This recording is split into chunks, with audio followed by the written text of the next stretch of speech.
approach to allies here in the region. Well, that most certainly will come up in these conversations. And there are items outside the MOU that are certainly going to be covered, but that's one that will have to be covered. It'll be discussed. I think a careful reading of the MOU will see that when you talk about, for example, a complete and end of hostilities in the entire region, well, that's not possible. You can't have the end of hostilities and conflicts in the region as long as Iranian proxies are launching missiles and drones from Iraq and are participating in terrorism like Hamas did and like Hezbollah did.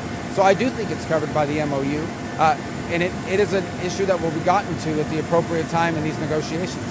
So you have Secretary of State Marco Rubio just here recently speaking regarding the Memorandum of Understanding, defending President Donald Trump's position in this negotiation, and again restating the expectations that the Secretary, that the President, that the United States has in this negotiation. Also, we heard from Marco Rubio earlier today. There was a news report that came out that said that we have now put sanctions, the United States has put sanctions on 5 Cuban entities.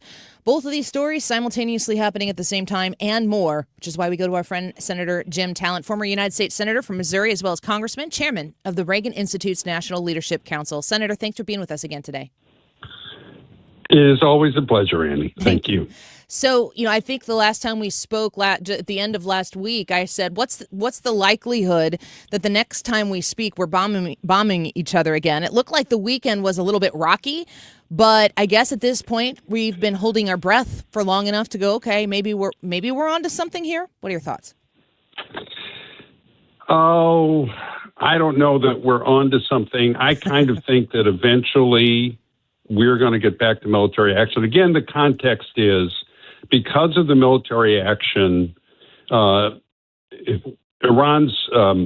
strategy of the last really 20 years in the region is in shambles. Their inventories have been eviscerated. Their military industrial base is gone. Their nuke program has been set back for years and years. So then the context is important, which is why I'm going over this. So then they played the card they had, which was threatening the strait. We imposed the blockade, which did enormous damage to the economy, along with Scott Bessent's Operation Economic Fury. So the economy is on its knees as well. Now, at that point, Annie, we had 3 options. We could continue the blockade and grind them down.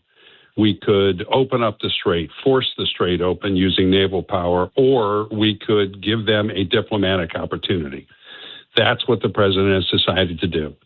And we have evidently lifted sanctions. I'm not thrilled with that, but I'm sure that's just temporary.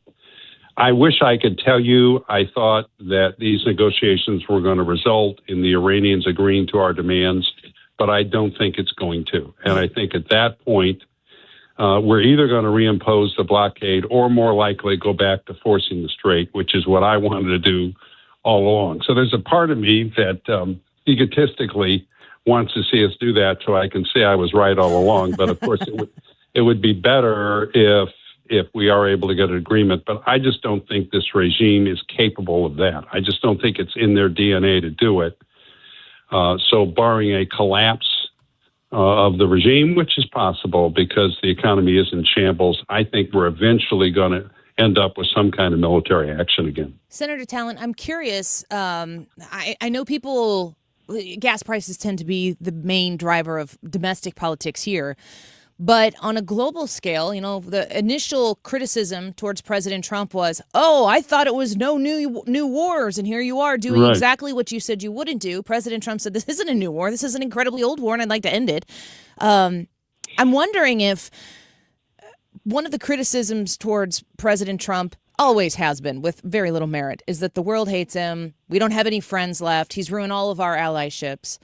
I'm wondering if he's being so eager and willing to exhaust all diplomatic, words-based negotiations as opposed to force-based negotiations.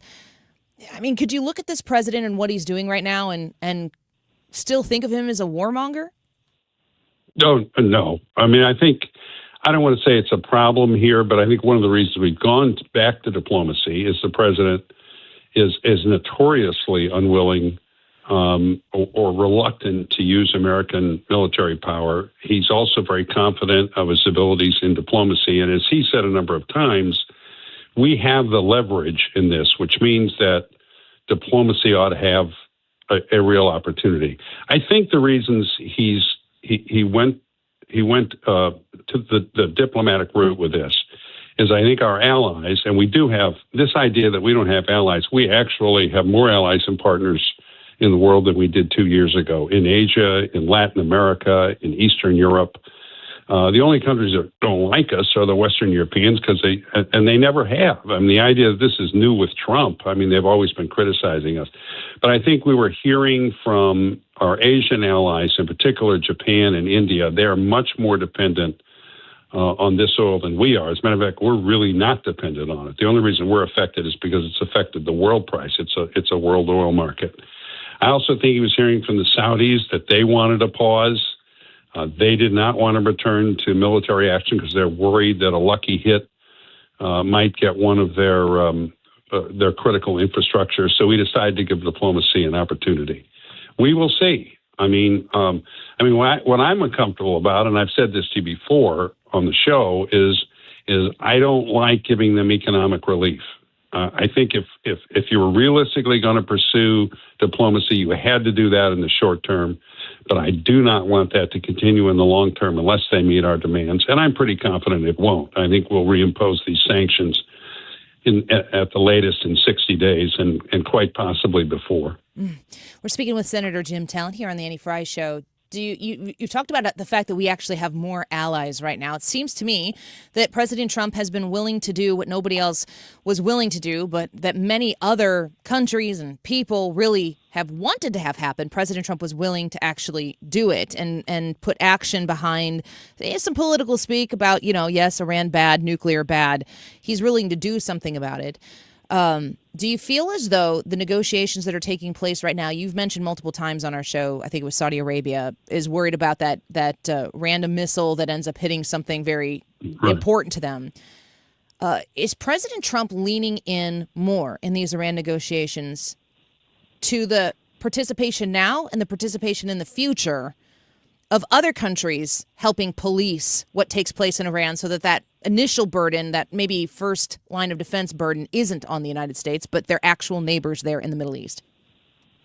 Yeah, I think what we want to emerge from this, and what very well may, is an expansion of the Abraham Accords and a new coalition dominating the Middle East, which would be Israel, Jordan, the Gulf states. And then, to the extent policing was necessary, it would be done by the Israelis and under our diplomatic leadership, and with basically an economic development of the region. That's what we're aiming for. It's a coalition, though, and you got to bring everybody along. And whereas the Israelis, of course, wanted us to continue the military action against Iran, the Gulf states didn't. And I think this pause for diplomacy is in part a management of that coalition, and also seeing if we can get them to agree, particularly on the nukes. Now, it's ironic because I'm not that concerned about the nuke program. I think we've set it back for years. Well, there's no question that we have, and I think we have plenty of means to deal with them in the future if they should try and restart it. We and the Israelis. But one of the things I think Trump is worried about is he's thinking to himself, okay, I got 2.5 more years.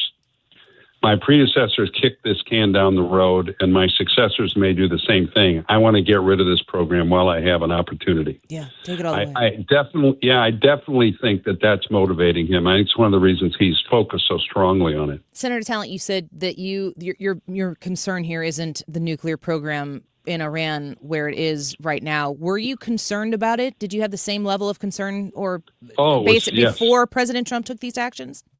Yeah, listen, if you'd asked me, actually before Operation Midnight Hammer a year ago, but if you'd asked me before then, what would be the single worst development in the short or intermediate term, I would have, in the world, I would have said Iran getting a nuclear status, getting a nuclear weapon and the means to deliver it. A close second would have been escalating armed conflict over Taiwan. But I'm not that concerned about that. I think the Chinese are playing a longer game there. They want Taiwan, But they're notoriously careful about things like that, and they're rational. So there would have been a lot of ways to get an off-ramp. But these people we're dealing with in Iran are not rational. And the possibility of a nuclear launch, had they acquired a weapon, was very high. I mean, there are organizations that have gamed this out. We would have seen a nuclear cascade because the Saudis would have insisted on getting one. They could just buy one from Pakistan, right? So, yes, I mean, that was really, and I can just tell you in all these commissions, I've been all these hearings over the years.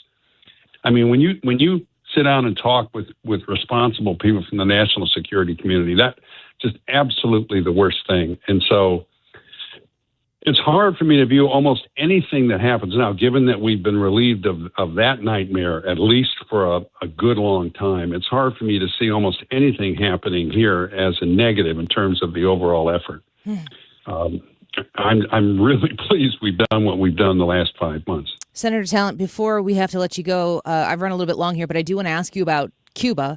The United States has announced sanctions against 5 Cuban entities, the Castro family member and latest pressure campaign, Rubio says. That's the Fox News headline. Can you talk to us, while the world's eyes are focused on what's taking place mostly in the Strait of Hormuz, is what seems to be the biggest interest now that the Iran nuclear capacity has been diminished. Meanwhile, in Cuba, the United States is still paying a lot of attention to what's going on there. Can you summarize for us what the United States' intentions are right now in Cuba?